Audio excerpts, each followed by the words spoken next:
নমস্কাৰ সকলোকে স্বাগতম জনাইছো আসাম কেৰিয়াৰ পইণ্ট ইউটিউব চেনেলৰ অন্য এটা নতুন ভিডিঅ' লৈ আজিৰ এই ভিডিঅ'ত আমি আপোনালোকৰ আগন্তুক অনুষ্ঠিত হ'ব লগা এছএছচি জিডি কনষ্টেবল পৰীক্ষাৰ বাবে সহায়ক হোৱাকৈ মেথছৰ আৰু এটা নতুন ক্লাছ লৈ আহিছো আৰু এই ক্লাছটোত আমি প্ৰিভিয়াছ ইয়াৰত এছএছচি জিডিত অহা কিছুমান কোৱেশ্যন ডিসকাস কৰিম তো ইয়াৰ পৰা আপোনালোকৰ বহুতো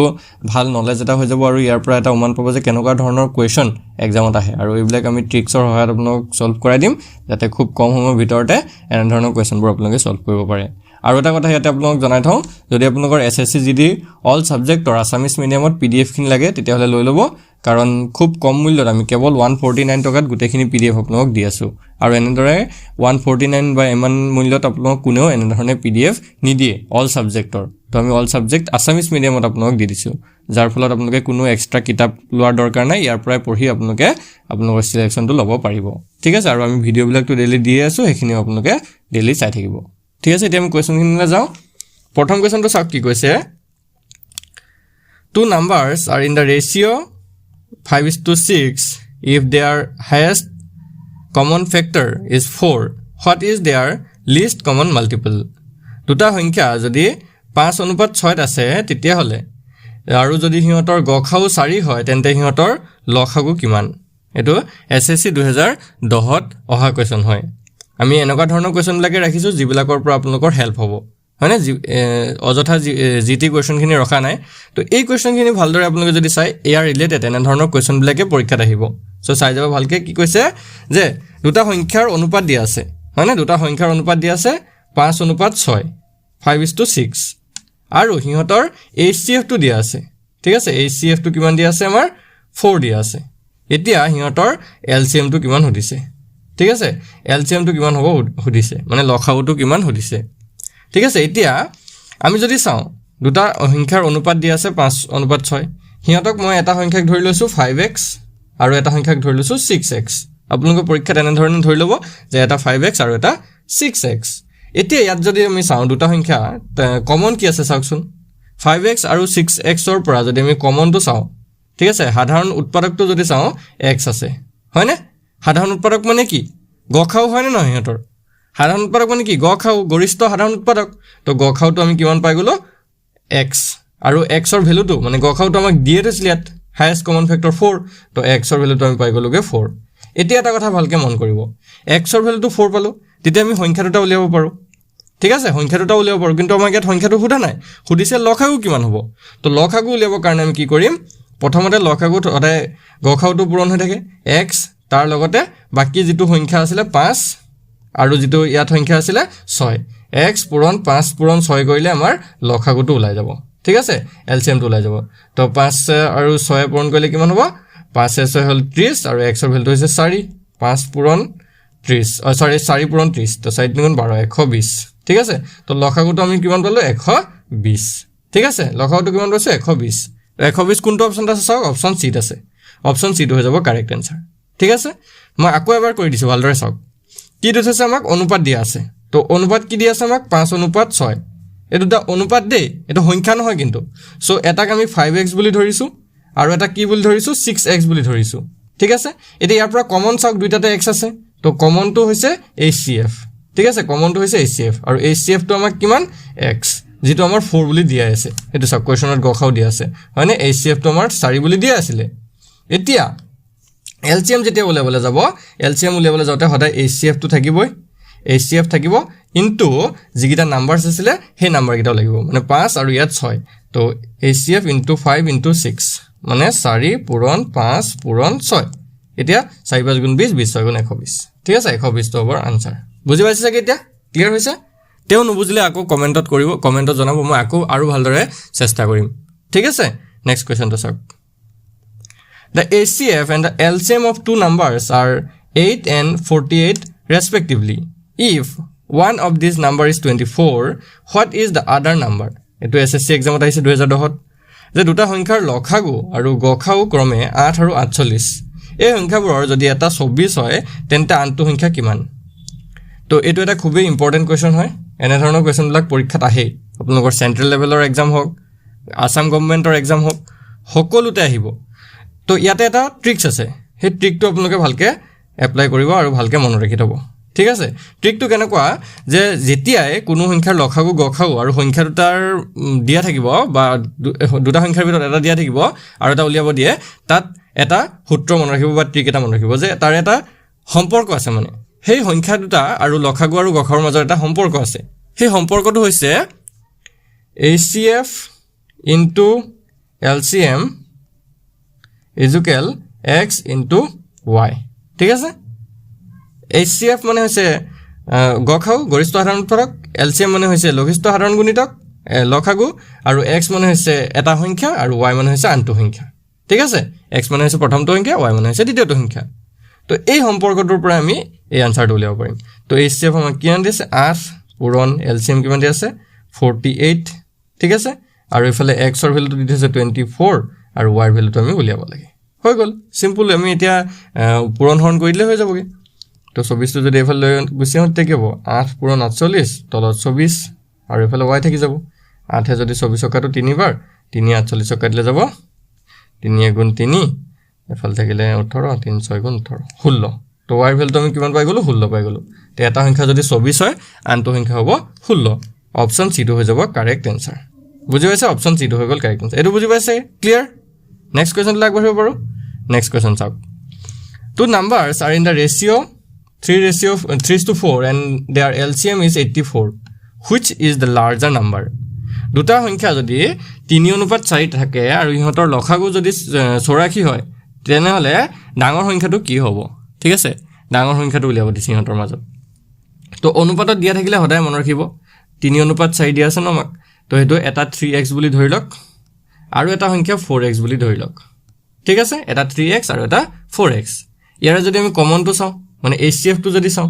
HCF কিমান হ'ব x হ'ব বুজি পাইছে LCM যদি চাবলৈ যাও কিমান 3 x তো আমি আগতে লিখি লৈছো বাৰু x * 3 * 4 হয়নে এটো হ'ব LCM মই প্ৰথম কোৱেশ্চনটোত কৰাইছিলো আৰু LCM টো ইয়াত আমাক যেটো দিয়ে থৈছে 84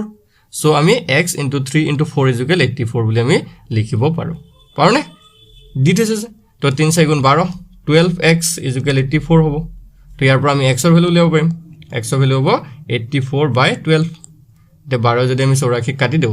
12 84 কাটিলে কেবাৰ যাব 7 বাৰ যাব তো x ৰ মানটো আমি কিমান পাই গলো 7 হৈ গল x ৰ মানটো যদি 7 ওলাইছে আমাৰ ইয়াত ডাঙৰ সংখ্যাটো উদিছিলে এটা অনুপাতটোত চাওক ডাঙৰ সংখ্যাটো কি 3x টো ডাঙৰ হ'ব নে 4x টো ডাঙৰ হ'ব তো obviously 4x ডাঙৰ হ'ব হয় নহয় তো 4 * কিমান হ'ব 7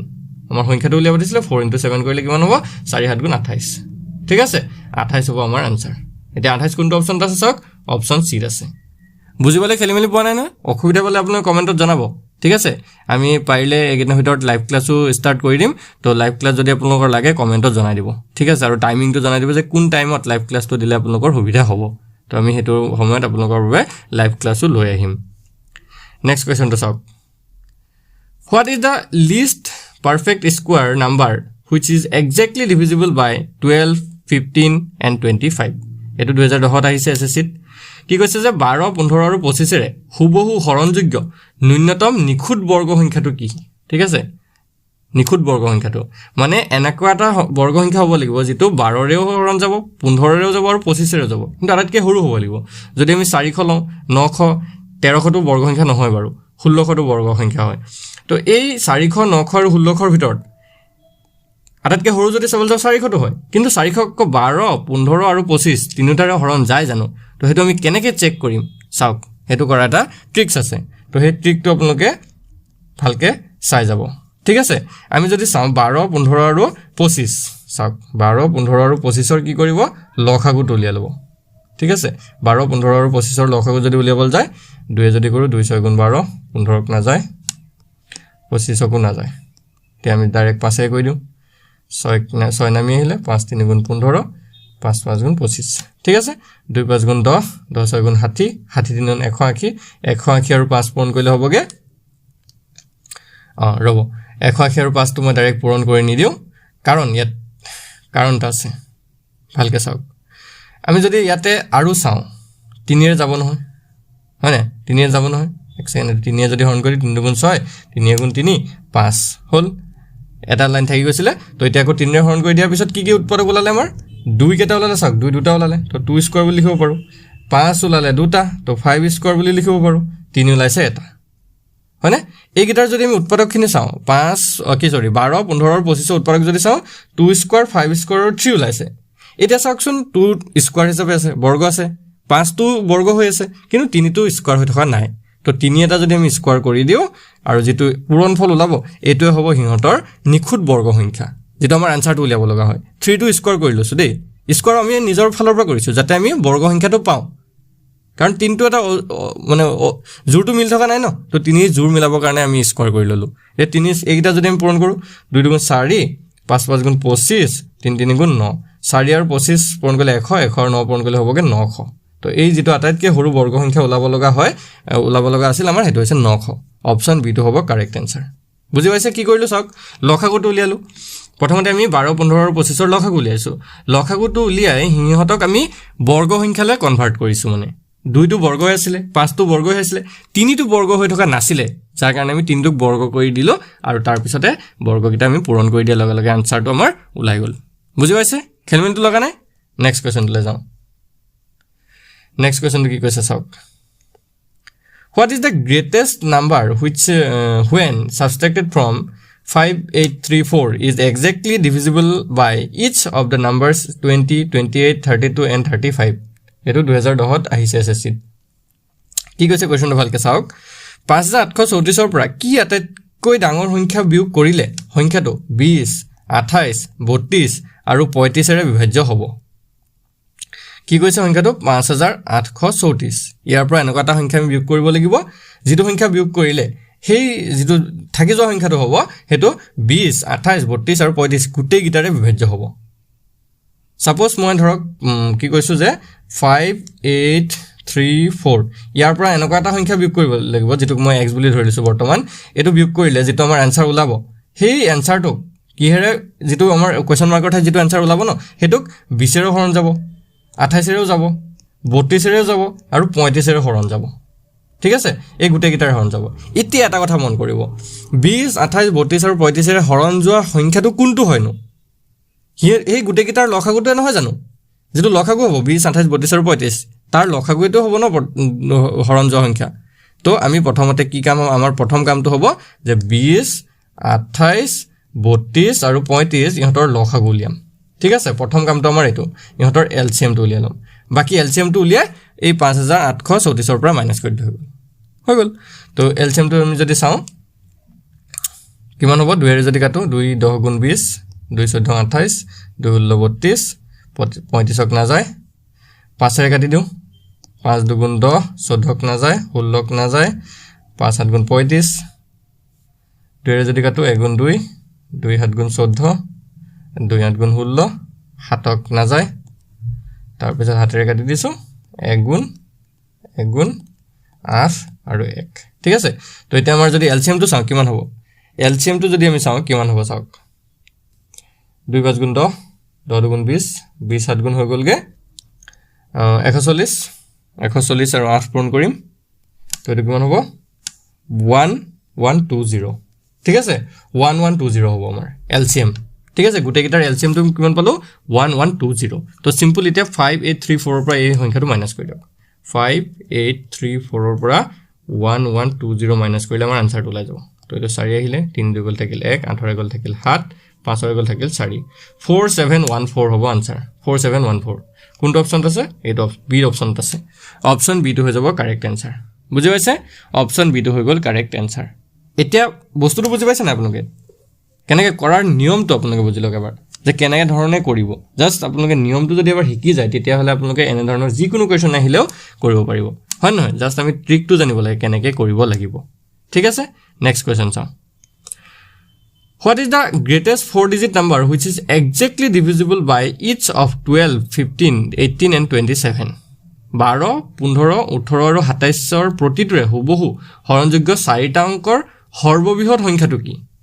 ঠিক আছে 4টা অংকৰ সংখ্যাবিলাক প্ৰথমতে আমি জানিব লাগিব যেনেকৈ 1000 ৰ পৰা ষ্টাৰ্ট হয় 9999 লৈকে যায় হয় নে নহয় এটো হৈছে 1000 টো আটাইতকৈ সৰু মানে 4টা অংক আটাইতকৈ সৰু সংখ্যা আৰু 4টা অংক আটাইতকৈ ডাঙৰ সংখ্যাটো হৈছে 9999 ঠিক আছে এতিয়া আমাক কোৱেশ্চনটো এইটো সোধা নাই কোৱেশ্চনটো সুধিছে যে 12 15 18 আৰু 27 ৰে হৰণ যোৱা চাৰিটা অংক আটাইতকৈ ডাঙৰ সংখ্যাটো তো আমি যদি চাওঁ চাৰিটা অংকৰ এই চাৰিটাৰে হৰণ যোৱা সংখ্যাটো কোনটো হ'ব হেতৰ লসাগু হ'ব ন লসাগু হ'ব তো 12 15 18 আৰু 27 ইহঁতৰ প্ৰথমতে আমি এলসিএম উলিয়াম ঠিক আছে ইহঁতৰ কি উলিয়াম এলসিএম উলিয়াম এলসিএমটো উলালে এনসাৰটো নলাই মই কৈ আছো চাওক এলসিএমটো প্ৰথমতে উলিয়াই লওক 2 কৰিলে 2 6 গুণ 12 15 ক নাযায় 18 ক 9 বাৰ যাব 27 ক নাযায় 3 যদি কৰো 3 2 গুণ 6 3 5 গুণ 15 3 3 গুণ 9 3 9 গুণ 27 আকৌ যদি 3 এ কৰো 2 নামি আহিলে 5 নামি আহিলে 3 গুণ 3 3 3 গুণ 9 হৈ গল আৰুটো নাযায় এতিয়া চাওক মই যদি লসাগুটো উলিয়াবলৈ যাওঁ ঠিক আছে লসাগুটো যদি উলিয়াবলৈ যাওঁ তো 2 3 গুণ 6 6 3 গুণ 18 18 গুণ 36 36 5 গুণে হৈ যাবগে 180 3 পূৰণ কৰিলে যাব 540 ঠিক আছে 540 এতিয়া এটা কথা মন কৰিব এই 540 ৰ যিমান বিলাক গুণিতক পাম আমি মন কৰিব দেই 540 টো হৈছে লসাগুহে 12 15 18 আৰু 27 ৰ ঠিক আছে এতিয়া 540 ৰ লগত আমি যিমান গুণিতক পাম ন গুটেইখিনি কিন্তু এই 12 15 18 আৰু 27 ৰ হৰণ যাব 540 ৰ লগত যিমান পূৰণ দি থাকো এতিয়া হেইটোৱে 540 ৰ আমি গুণিতকটো গৈ কলৈকে যাব লাগে 9999 ৰ আখেপাখে যাব লাগে মানে পাৰ কৰিব নালাগে ইয়াৰ ওচৰত যাব লাগে সো আমি তো এনেকে গৈ থাকিব নোৱাৰো পূৰণ কৰি বলে 1 পূৰণ দিছো 2 পূৰণ দিছো 3 পূৰণ দিছো সো কি কৰিম আমি 9999 হৰণ কৰি দিম 540 ঠিক আছে মই এটো পেজ মুছি দিছো ভালকে চাওক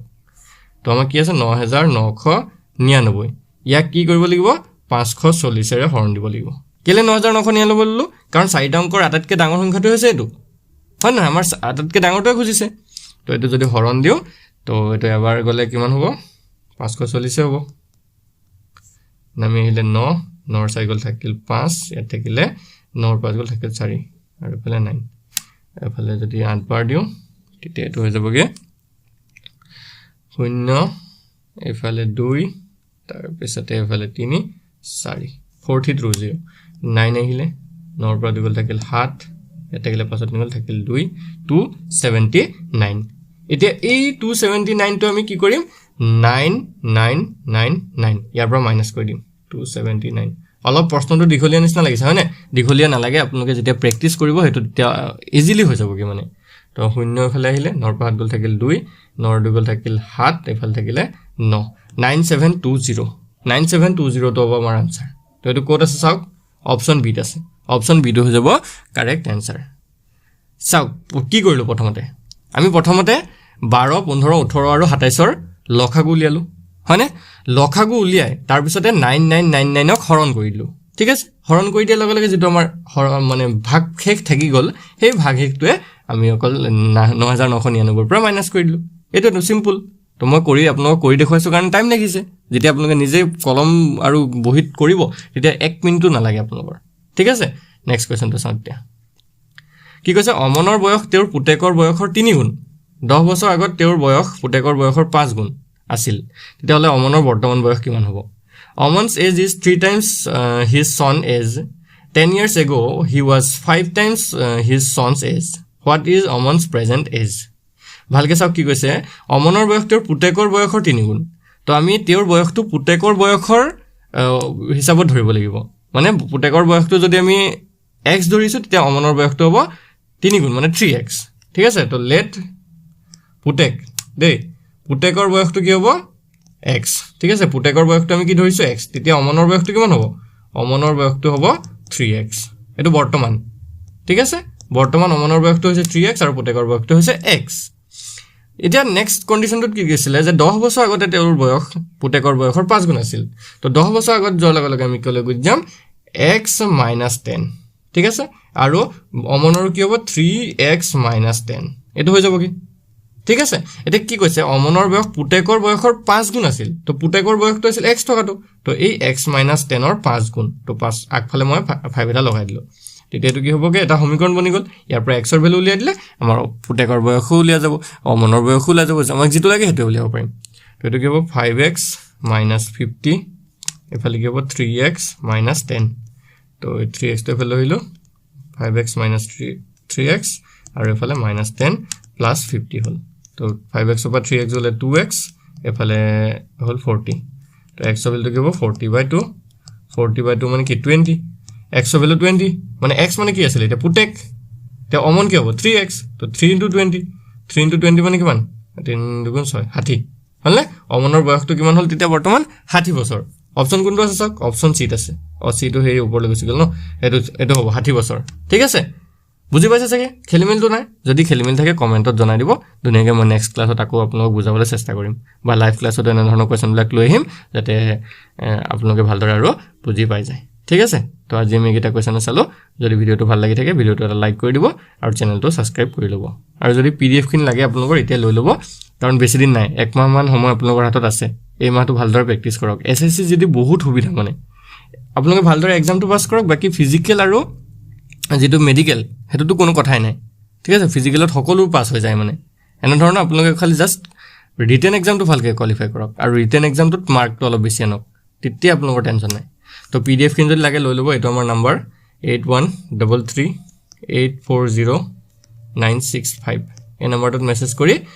149 টকা এটা পেমেন্ট কৰি দিলে বা এটো জিপে আছে এই নম্বৰটোত জিপে আছে তাত জিপে কৰি স্ক্ৰিনশ্বটটো পঠাই দিব আমাৰ এটো নম্বৰ হোৱাটছআপত তো আমি লগে লগে পিডিএফ খিনি সেন্ড কৰি দিম আৰু ভালদৰে পঢ়িব লাগিব এটা কথা হল আপোনালোকৰ ভালদৰে পঢ়িব লাগিব এনেকুৱা কিছুমান কেণ্ডিডেট আছে যিসকলে হাজিৰা কৰে হয়নে দিনটো হাজিৰা কৰি মৰ্নিংত আকৌ ৰানিং যায় আবেলি কেতিয়াবা ৰানিং যায় তেতিয়া আকৌ আহি ৰাতি পঢ়ে তো ইমান কষ্ট কিহৰ কাৰণে কৰি আছে আপোনালোকে এটা আপোনালোকৰ জাস্ট জব লাগে হয়নে লগৰবিলাকে পাইছে হেদিনাখনি এসএসসি ৰিজাল্ট দিছে ওচৰ চুবুৰীয়াৰ লৰাবিলাকে পাইছে তো আপোনালোকে কিয় নাপাব অলপ কষ্ট কৰকচোন আৰু কষ্ট কৰা লৰাবিলাকেই পায় যিসকলে কষ্ট নকৰে তেওঁলোকে কৰ পৰা পাব সো কষ্ট কৰক আপোনালোকে আমি আছো আপোনালোকৰ লগত তো আমাৰ পৰা পিডিএফ খিনি লওক আৰু ভিডিও খিনি চাব ডেইলি কাৰণ ভিডিওত কনসেপ্টটো ক্লিয়াৰ হৈ যায় ন আৰু লাইভ ক্লাছ বিলাক যদি মই চেষ্টা কৰিম দিবলৈ লাইভ ক্লাছ বিলাকো জয়েন কৰিব ধন্যবাদ